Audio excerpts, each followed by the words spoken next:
எல்லாரும் வந்து நலுங்கு வச்சு குங்குமம் வைங்க. வாங்க.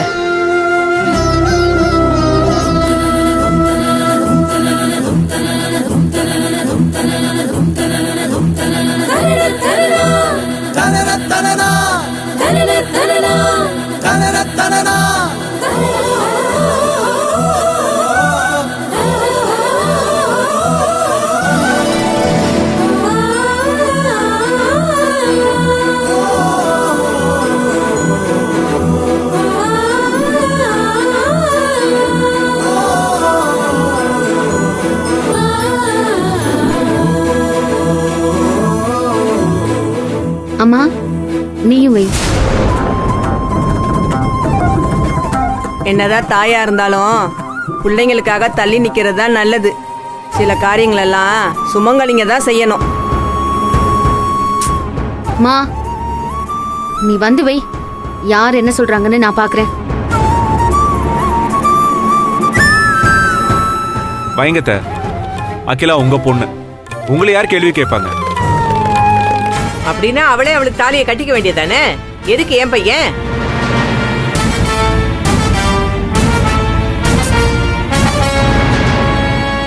தாலிங்கிறது 2 பேர் சம்மந்தப்பட்ட விஷயம். என் பையனும் இதுல சம்மந்தப்பட்டிருக்கான். மீனாட்சி நலங்கு வைக்கிறதுல எனக்கு விருப்பம் இல்லை. பெத்தவங்களோட தீட்டு பிள்ளைங்கள ஒண்ணும் பண்ணாத கௌரி. மீனாட்சி அம்மா, நீங்க உங்க பொண்ணுக்கு செய்ய நினைக்கிறத மனசார செய்யுங்க. இல்லைங்க, வேணாம். மனசுல வேண்டான்னு தோணிருச்சுன்னா அப்புறம் அதை பண்ணக்கூடாது. வேண்டான்னு வார்த்தை வந்த பிறகு நம்ம மனசுக்கே அது உறுத்தலா இருக்கும். ஊர்ல இருக்கிற நீங்க கூட நல்ல முற்போக்கு சிந்தனையோட முன்னேறிட்டு இருக்கீங்க. இங்கதான் சில பேர் கிணத்து தவளையாவே இருக்காங்க. கௌரி, நீ வந்து நலங்கு வைக்கலையா? என் பையனுக்காக என்ன காவடி எடுக்க சொன்னா கூட நான் எடுப்பேன். ஆனா அவன் இவளை கட்டிக்கிட்டதுல எனக்கு விருப்பம் இல்லை. சொல்ல போனா இவளை நான் இன்னும் என் மருமகளாவே ஏத்துக்கல.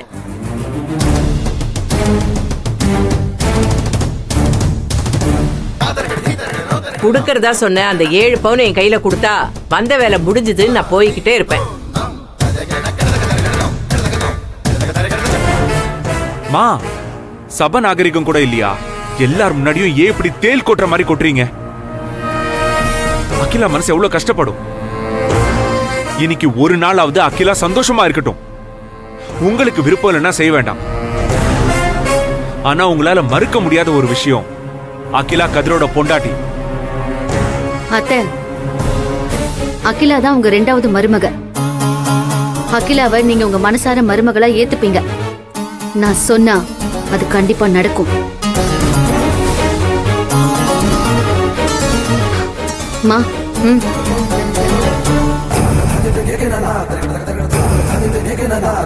சம்பந்தியம்மா, இந்தாங்க சம்பந்தியம்மா.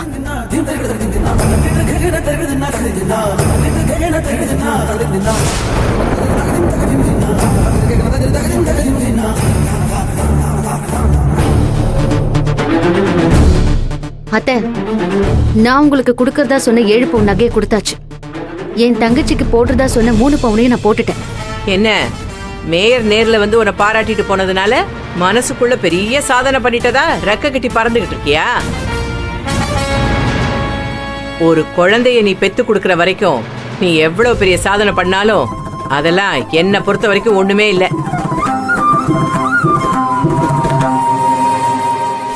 வாய மூடு கௌரி. உன்னால பேசி ஜெயிக்க முடியாதுன்னா மகாவை கஷ்டப்படுத்த நீ எடுக்கிற கடைசி ஆயுதம் இதானே? மகா சொன்ன வார்த்தை மாறாம செஞ்சிருக்கா. குழந்தையோ பெத்து கொடுப்பா. அதுக்குள்ள மகாவை திட்ட இன்னொரு காரணத்தை கண்டுபிடிச்சு வச்சுக்கோ. இதுக்கெல்லாம் நான் கவலைப்படுறதா இல்ல மாமா. நீங்க ஏன் டென்ஷன் ஆகுறீங்க? இன்னைக்கு நல்ல நாள், எல்லாரும் சந்தோஷமா இருப்போம். அகிலா, கதிர், அப்பா போட்டோ முன்னாடி நின்னு ஆசீர்வாதம் வாங்கிக்கோங்க. போங்க. போங்க.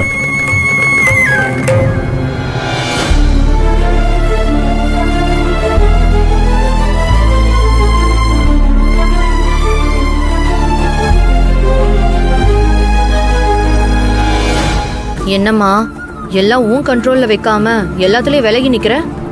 நீ வேடிக்கை மட்டும் பாரு. அவன் எந்த பிரச்சனைக்கும் அவ்வளோ பெருசா ரியாக்ட் பண்ண மாதிரி தெரியலையேம்மா. நம்ம தோத்துக்கிட்டே இருக்கோம்மா. உனக்கு பார்த்தா அப்படியா தெரியுது? நான் ஜெயிச்சிட்டேன்டி. என்ன சொல்ற?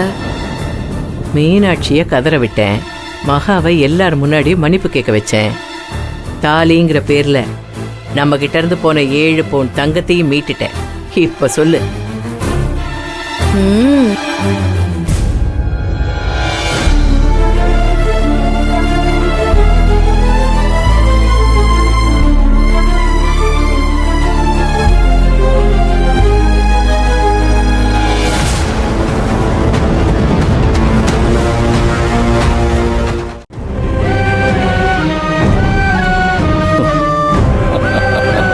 ஷப்பா என்ன வெயில். என்னடா இது?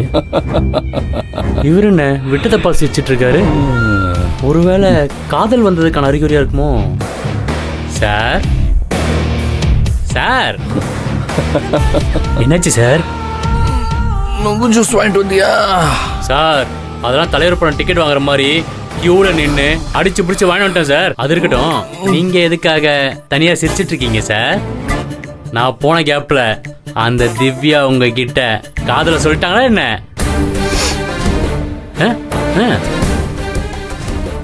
ஏண்டா என்ன பார்த்தா இந்த மாதிரி ஒரு அல்ப விஷயத்துக்கெல்லாம் ஹாப்பி ஆகிற மாதிரி தெரியுதாடா?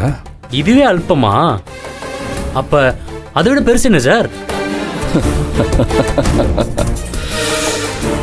மகாவை பழி வாங்கிறது. ஓ ஆஹா, எனக்கு அது ஒரு தனி போதடா. அதெல்லாம் உனக்கு புரியாது. அதான் மகாவை அவங்க தங்கச்சிக்கு விசேஷம் பண்ண விடாம உனக்கு யார் உதவி பண்ணாலும் அவங்களே தூக்குவேன்னு அருந்ததி படத்துல வர வில்லன் பசுபதி மாதிரி டைலாக்லாம் பேசி அந்த மகாவை பயமுறுத்திட்டு வந்தீங்க சார். அப்புறம் என்ன சார்?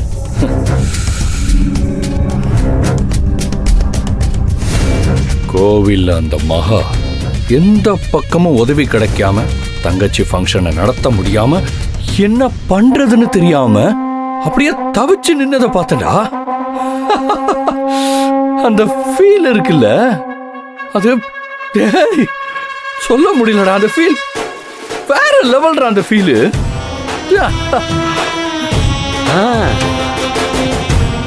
அவங்க மாமியார் நேரம் மகாவை எந்தெந்த டிசைன்ல எப்படி எப்படிலாம் வச்சு செஞ்சிட்டு இருப்பாங்கிறத நினைச்சு பார்த்து அப்படியே நானே ரசிச்சுக்கிட்டு இருந்தேன். அது சரி சார், உங்ககிட்ட ஒன்று சொல்லணும்னு சொன்ன திவ்யா ஐ லவ் யூன்னு சொன்னா